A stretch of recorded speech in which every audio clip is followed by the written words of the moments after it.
Hello and welcome to Stay Paid, the sales and marketing podcast from ReminderMedia, where we talk about actionable ideas to help grow your business so you can live a life of freedom tomorrow, but only if you take action today. My name is Joshua Stike, Vice President of Marketing here at ReminderMedia, and I am here with Luke Acree, President of ReminderMedia. Everyone. You're supposed to wait till after I say that. Sorry, I get too energized by this Monster energy drink that Josh and I are now trying Monster. We were Red Bull, but now we're trying Monster energy drink, so it's taking me over. It's bigger. There's more energy. I'm not sure it tastes as good, but we're looking for a sponsor from Monster, so I'm not saying that. So scratch that, Mark. Scratch that. Speaking of looking for sponsorships, we're talking about prospecting today. Yes. So if you're looking to stay paid in your business, there is no method so critical to your success and to your business as prospecting. The word prospecting, as defined in the dictionary as a verb, means to search or explore. This is an action word. There are no passive alternatives to prospecting. You have to get out and take action on this in your business daily. So today we're going to dive deep into this topic and discuss exactly what prospecting is, maybe why you're not doing it in your business today, methods of prospecting, and most importantly at the end, what we've done here at ReminderMedia and have seen success with is developing a system and the number one critical thing that you need in your business to start succeeding at prospecting. Yes, I love it. Dude, I love that. I didn't realize that it's not passive. It is not passive. That is really, really good. It's a verb. Yes, it is something that you have to do in your business. If you are in sales right now, if you're running a business, a lot of our listeners, you guys are real estate agents, you're insurance agents, maybe financial advisors. Prospecting is something that should be on your list as a have to do every single day. I think I put an above the noise out on this where I was giving like the 3 things a realtor should do every single day. One of them was prospecting for an hour to 2 hours. The reality is, and you should think to yourself this morning or even last night, so often when I talk to people and I'm coaching people and I'm talking to them about their business and sales, they know they need a prospect. They know they need to go and get on the phone, pick up the phone, do cold calls, do door knocking. They get all motivated at night and they're like, okay, I'm going to go in tomorrow morning. I'm going to start door knocking. I'm going to start cold calling. I'm going to call those 50 people.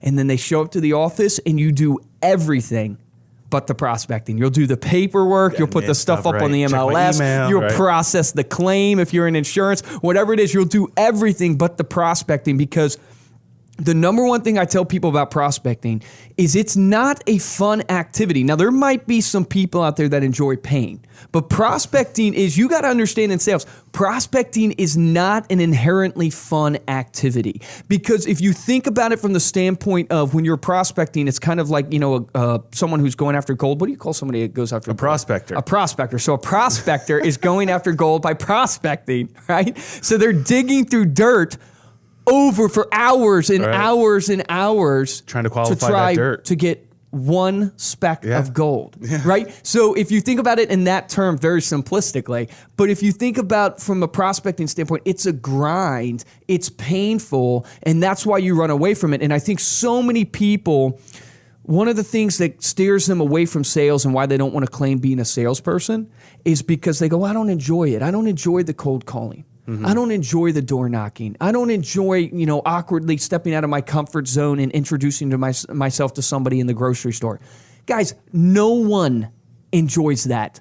I've maybe met one person in my life, and this person was a psycho, but meaning like no one enjoys that stuff. Prospecting, the first rule of prospecting is understanding you're embracing this no. You got to embrace the rejection, embrace that 90% of the time, if not more, you're going to get a no. It's going to be painful, but you got to show up and you got to do it anyways. If there's nothing else you take from this podcast in this episode, and you can tell I'm getting a little heated on this, I'm getting a little passionate on this. If there's nothing you take away from this podcast, here's the one thing. Show up and do it. And don't just do it for one day.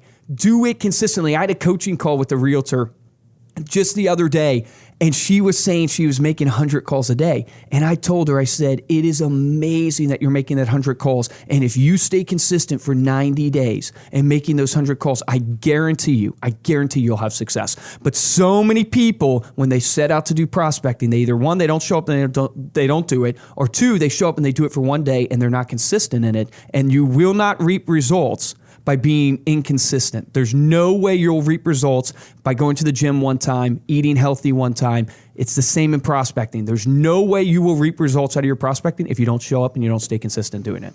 So let's talk a little bit about that was a heated rant right there. Man. No. That was good. I don't have much to add to that. I'm going to dig a little bit deeper there in a second. Yes. But, talking about, what is prospecting? What's the difference between a lead and a prospect? And, a lead we would look at as a potential customer who may have expressed interest in your company or services through certain behaviors. So they might have filled out a form on your website. Yep. They may be on a list because they match a certain amount of demographics, for you that you're looking for. Then the lead then becomes a prospect when you've qualified them as a potential customer. So walk us through when you have your set of leads and when you're walking in the next morning, you're thinking about it the night before and you're getting pumped up and you're like, I'm going to start prospecting because I'm going to start moving people through my sales funnel, ultimately to become a customer or a client of mine. Where do you start? Like, you're coming in the morning and you're avoiding it. What specific action are you avoiding? Yeah, well, for most people, you're avoiding the what you said, it's not passive, it's proactive. Mm-hmm. You're avoiding the proactivity of picking up the phone and making the cold call. So most of the time when you think of prospecting, people think of cold calling or they think of maybe door knocking. But we're going to go into methods. Prospecting has now gone way beyond just cold calling. You got social media and a bunch of other stuff. What about the numbers? we were talking before the podcast about the numbers. It's a numbers game, right? Correct. So where are you? How are you getting your starting number? Where are you then kind of working through your processes that morning to start working through that prospect list and then making how many touches? Like, are you? Yeah, so for every industry, it's going to be a tiny bit different. If you guys know, like for the real estate industry, when I talk about like FSBOs, I talk about you should be working 50 FSBO prospects at any given time in your funnel. So the reason, how did I come up with that number? Well, I came up with that number because as we started calling through on FSBOs, right, with some realtors that I work with, we started figuring out the engagement rates that we were getting from our prospects, and we started figuring out the rejection levels that we were getting and how many turned into leads and how many left the funnel and how many we had to put back in to sustain the amount of calls we needed to make. So my point with saying that is you're going to have to figure out based upon the lead source that you're going after, whether it's FSBOs, expired listings, whatever it is, could be referrals, that's going to dictate how many leads you need. But I think the key point you're touching on, which is where so many people fail, which is in this consistency, is that, it was, I forget if it's MIT or if it was Harvard, or maybe it was both of them that did the study together. It's that famous study that people quote all the time from InsideSales.com. The average rep is following up 1.2 times. Mm-hmm. But yet 90%, you have a 90% chance of getting that person on the phone if you follow up between 6 and 12 times. So a good benchmark for you from a prospecting standpoint is when you load up those FSBOs, think to yourself right now, the FSBOs that you're calling, if you're calling FSBOs, are you calling them 6 to 12 times from a consistency standpoint? Because you have a chance now from a prospecting standpoint to get that appointment. And the key to prospecting is you're going out to people who don't really know you. They're qualified from a standpoint. They might be, you can define prospecting in like cold prospecting, and then hot prospecting if you wanted to. So the hot prospecting might get into if they filled out a lead form or something like that. But the majority of your prospecting is going to be cold calling prospecting. These are people that you go, who do I want to go after? They fit a description. They fit a target description. So from a marketing standpoint, you want to go, or from a business standpoint, you want to go, who's my ideal client? Right. Who do I want to go after? Who's my niche? Maybe it's luxury real estate agents, luxury buyers or something like that. Yeah. So what you do is then you load up those luxury buyers, from a target standpoint, that's kind of the ideal client you want. Mm-hmm. But they're cold. They don't know you at all. So you're going out into the world to introduce yourself to these people. And so the thing you have to realize right away is you're going to have to touch these people 6 to 12 times. Yeah. I would tell you from my experience Actually speak to them 6 to 12 times? Or no. Try and make touch points to them. Yes. Touch points to them 6 to 12 times. Yeah. Okay. So like our sample request is a warm lead for us. So when someone goes on, to give you guys an idea, obviously we sell American Lifestyle magazine. So someone's going on our website. This is a hot prospect in my mind. This is not even a cold prospect. They go on our website. They look at the information. They like it enough. They fill in their information to get a sample. Our data shows we have to call those people over 12 times to just get the conversation to the point where we can close them. Yeah. So think about that from the standpoint of a warm prospect. That's someone warm. That's not your luxury buyers that you're going after that's never heard from you, never requested information from you. That's somebody that's come on your site and requested information, and I still have to call them 12 times. So where does this, maybe correlate to you guys in your business? Think of your Zillow lead. Think of someone who's gone onto your insurance website. Maybe it's Allstate's insurance website and requested a quote. You still have to prospect that lead a minimum of probably 12 times if it's anything correlating to our even warm leads. So now translate that to somebody who's absolutely cold. HubSpot came out with the study, and I wish I had it in front of me, but Sefton, one of our content writers, is the guy who found it. But they said their new benchmark was 18 touch points. Wow. 18 touch points to get the person into the funnel to the point of where you can close them. Why am I saying these numbers to you guys? Well, your takeaway from this is the first step in realizing once you show up and once you realize I have to prospect every day, you got to get into your mind that it's going to take you a lot of work and consistency to get these people into a place where you can qualify them. Yep. Does that make sense? Yeah. Yeah, so what would you do to kind of move them into that qualified state? You're calling them 6 times, you're calling them 12 times, you finally got a hold of them, you're having that first conversation. Where do you go from there? How are you moving them from point A to point B so you can eventually get to point sale? Yeah, the point sale. I like that. Point A to point B to point sale. Point close. C for close. Yeah, C to point. Dude, that would have been really good if you would have just naturally did that. But here's the thing. What I call it the discovery phase. So you have your target audience that I want to go after. So we call it rolling directs here. So a lot of like the real estate agents we'll call them rolling directs if it's just basically like calling the phone book. Right. It's our word for the phone book. And we're literally getting this information just like you would from a phone book offline and stuff like that, and we're calling those people. It's a target list because we know it's a real estate agent, and we know we target real estate agents. And majority of the time, we'll even target real estate agents that our data shows are successful. So we know target-wise that's who we're going after.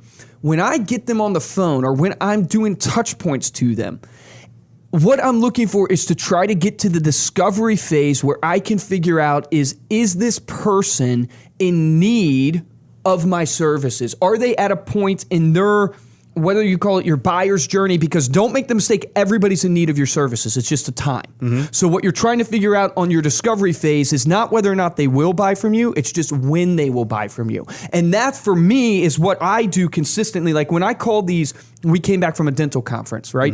So we got leads at this dental conference that we scanned their badge. As I prospect these leads, what I'm searching for when I get Josh, the office manager, on the phone, I know Josh needs me, he's going to buy from me. That's my assumption from the beginning. My intent is Josh needs me, he's going to buy from me. It's just a matter of when. And so what I want to figure out is, Josh, where are you at in your business from a pain point perspective? So let me translate this for a realtor. Yep. Where are you at, Josh? Are you in your dream home?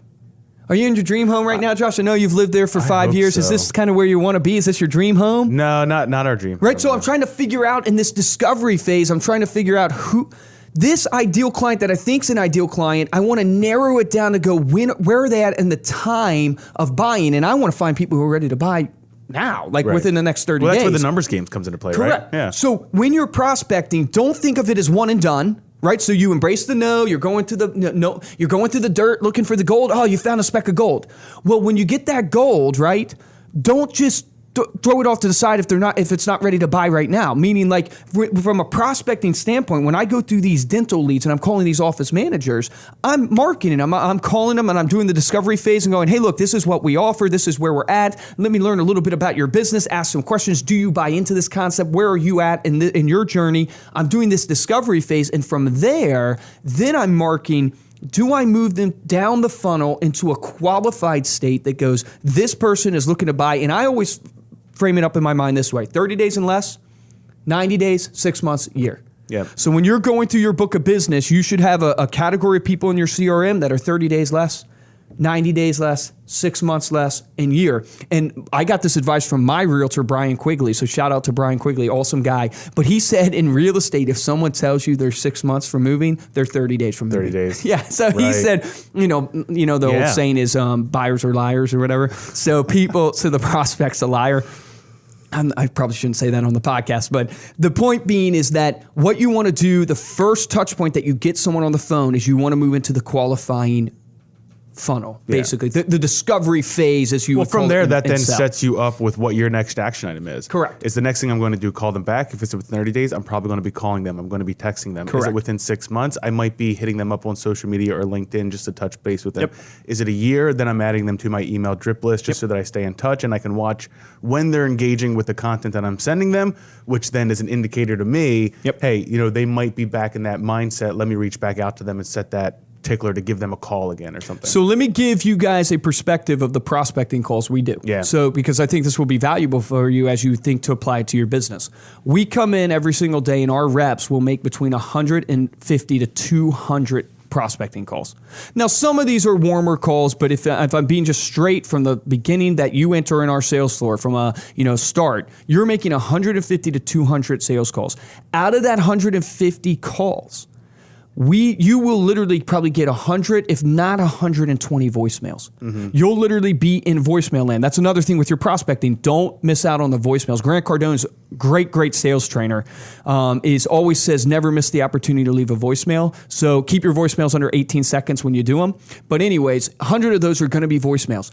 Out of those 100 that are voicemails, right, then you have 50 left. Out of the 50 left, we might, if we're lucky on a good day, get 20 to 25 people to pick up the phone.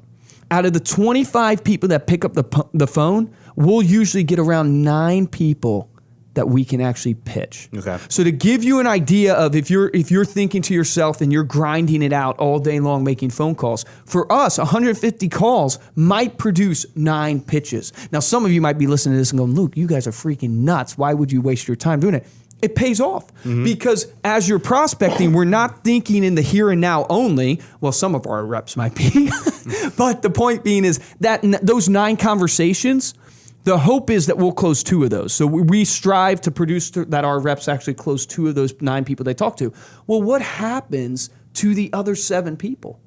Well, the other 7 people then move into your nurture campaigns that you have set up, which we've talked about this, I think, on another podcast that you guys can check out. But they'll then move into your nurture campaigns, and you're constantly building your book of business. And I remember when I started on the phones at ReminderMedia, it's so hard when you're starting because the point of your prospecting is to do what? It's to build your pipeline. Right. And I posted this on my, I guess it was my Instagram. I think I did it on my Facebook and LinkedIn too because I was passionate about it. But so many sales reps, the reason why you can't ask for the order, the reason why you struggle to close the deal, when you're at that listing appointment and you leave without that signature, and how many deals have you lost where that person you swear they were going to sign? My brother just experienced this. The guy literally said to him, shook his hand and said, Steven, shake my hand right now. Steven, if I use a realtor, I'm going to use you. Guess what happened to him, guys? He used another realtor. The guy used another realtor. And my brother literally was furious. He couldn't understand. He's like, this guy, like, if this guy uses another realtor, I'm never leaving the listing appointment again without the signature. The point being is, what I'm trying to get at from the prospecting standpoint is that when you don't push this person to sign, right? When you don't get this person, when you don't ask for the order, it's because your pipeline's not full, because you're looking across the table at this person, or you're looking across the phone at this person, and you're going to yourself, if I mess this deal up, I might not have a deal for 3 weeks. Yeah. I need this deal. And so you start going from a place of just like defense and a place of desperation, and you pull back in your confidence level. What prospecting does for you, if you do it consistently, what prospecting does for you, which is amazing, is it fills your pipeline, which gives you confidence. Because if my calendar is full of appointments, hey man, sign. You need to sign on this. Why aren't you signing? Like, where do we go wrong? And obviously, you're going to do a little more eloquent than that and a little bit more strategic. A little less to lose. But the point is, if you're going to lose the deal, lose it on your own terms. Right. Yeah. Right. So why give them control to lose a deal? So prospecting, in its essence, is supposed to be the tactic you use to fill your pipeline, to fill your calendar, to give you the confidence to be able to, when you have those appointments, I don't need you, Josh, as a client, but I want you as a client. Because if you're my client, I can help you make a lot of money. Now, that's for me, but I can help you make a lot of money, which is going to help me make a lot of money. So you get what I'm saying from the perspective of just like prospecting is ultimately, if you fail at prospecting, you won't be good at sales because sales requires a confidence level to not take no for an answer and to literally ask for the order, and you won't be asking for the order. Right. So then that was... Dude, I'm just ranting all day. I'm just ranting. That was powerful. So let's bring it back to the day-to-day. So all of that passion, all that energy is awesome. Use that in your pitch. Use that whenever you're trying to work with a client or a prospect, letting them know you're going to help their business. When you come back to your office, when you come back and you sit down and you start looking at what are the systems that I can put in place that I can enter into every day without having to rethink it every single day, or if I have a team of people that are selling for me that I can train them on. What have we done here? I know within our own sales organization, we've built a playbook that we can just run, and you describe it as it's just a play. It's like a football play. Yeah, you can just run it over and over again, and you know that if you run it enough times, if you run it 100 times, you're going to hit it 20% of the time. Yep.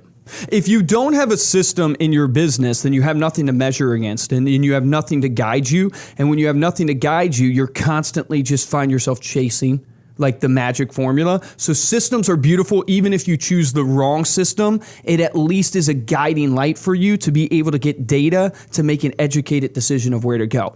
But first thing you need, so from a tech standpoint, if we're talking purely tech, get a CRM, get a dialer. If you're doing cold calling, and I mean, it's going to save you so much time.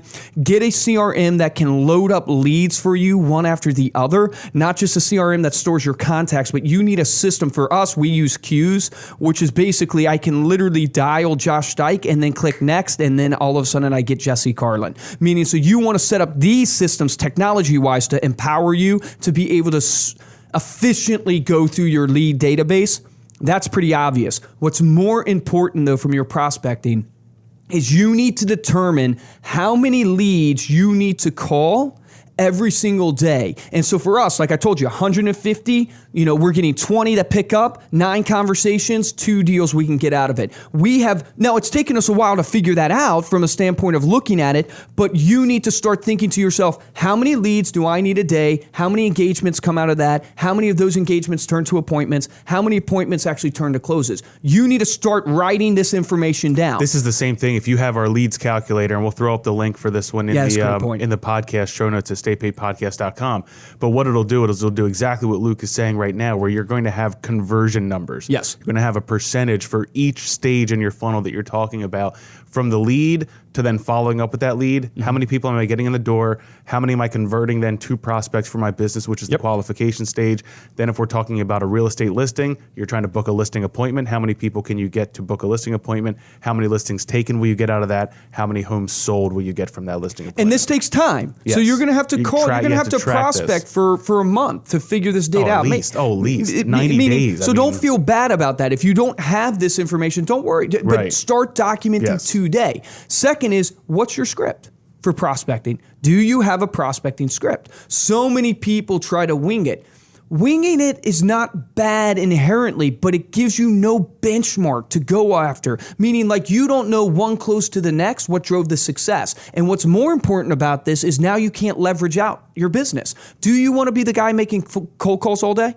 Meaning you eventually want to scale your business to where I can pass the cold calling to Josh, right? Yeah. So you need to develop your script that allows you the benchmark, just like your conversion rates give you the benchmark. Then from your script, from that standpoint... How strict, and not to cut you off, how strict do you have to be with a script? Because I know you don't want word for word. When you say script, you're talking about an outline, a framework. Process. What's your intro? Yes, so let me give you guys, I'm not talking about for us. Like, we might call and say, hey, my name's Luke with ReminderMedia. Reason for my call is your manager, Josh Dyke, had us out to the office. We're actually working with Jesse Carlin in the office. We're doing a quick follow-up with all the agents. Like, that's word for word, the script, right? But that's not what I'm referring to, right? So if one of my callers changes the words a little bit, I'm not upset. What I'm talking about is, for us, it would be, you have your intro. You have your what, how, why.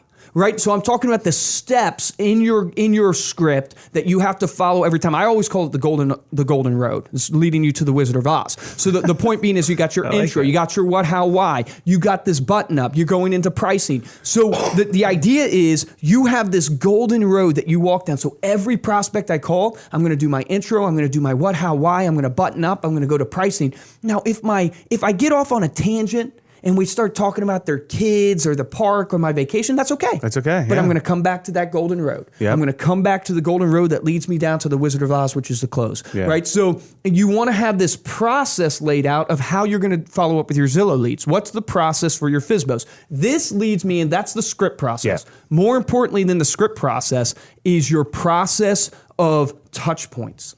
So not only do you want to have that 6 to 12 touch points, or to increase your closing rate or your appointment rate, you want to have a variety, I guess is what I'm trying to say, of methods that you use. Email, phone call. We're using text message now with an application called Twilio. So meaning like you want to have a variety of different ways. And that lets you text right from your CRM is what that Correct. Yeah, we can text right from our CRM. Yeah. We have found so much success for you guys that are, real estate agents, insurance agents, financial advisors, LinkedIn.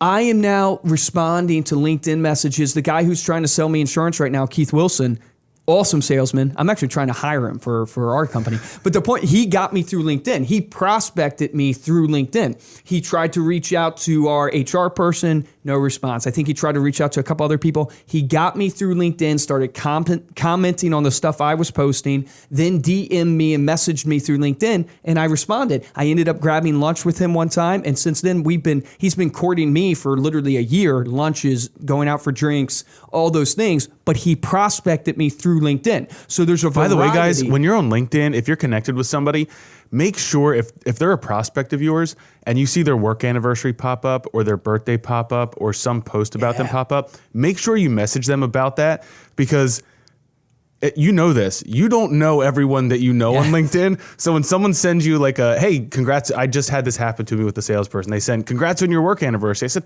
oh, thanks. You know, and by the way, have you been thinking about your video solutions lately? Like, I see what you did there. You got me to reply. Yeah. But the reality is, like, I know that person now. Like, I already feel like, all right, if I had that need, they're the one that I'm going to email back because they took 3 seconds out of their day just to say, hey, congrats on your work anniversary. The power of prospecting through social media, I believe right now, it was like the power of email marketing 10 years ago. Yeah.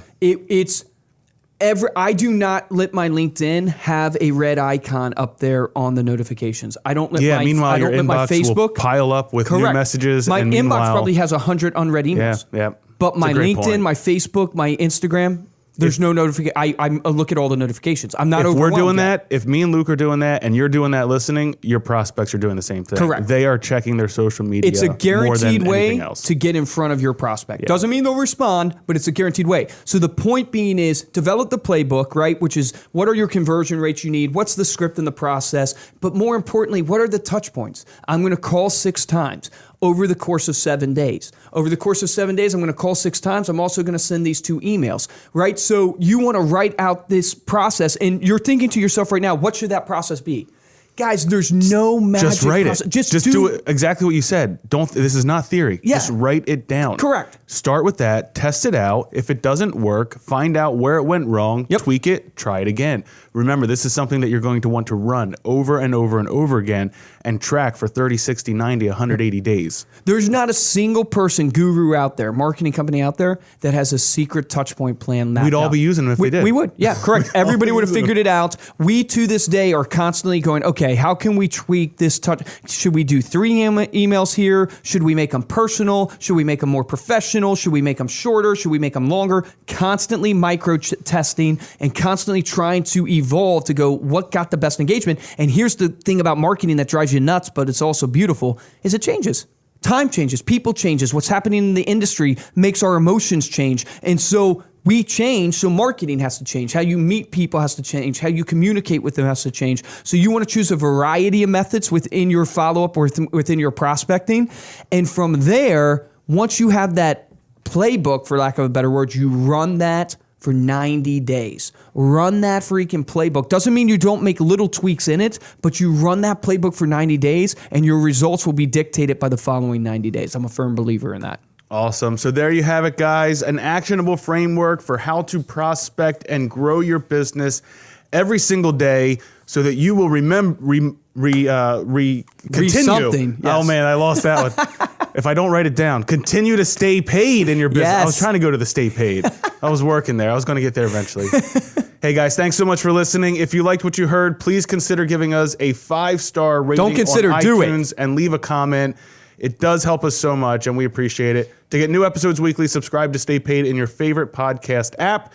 Make sure to follow Reminder Media on Facebook, Instagram, and Twitter. We also post weekly coaching videos on YouTube. You can search for Reminder Media and look for the Above the Noise series on YouTube. Also, be sure to check out Luke Acree on Instagram at Luke Acree. He has said August is the month of I've been content. posting. Have people been listening, watching, whatever you do? He's been posting constantly. Yep. So make sure to check him out there on Instagram and Facebook as well, and hit him up on LinkedIn.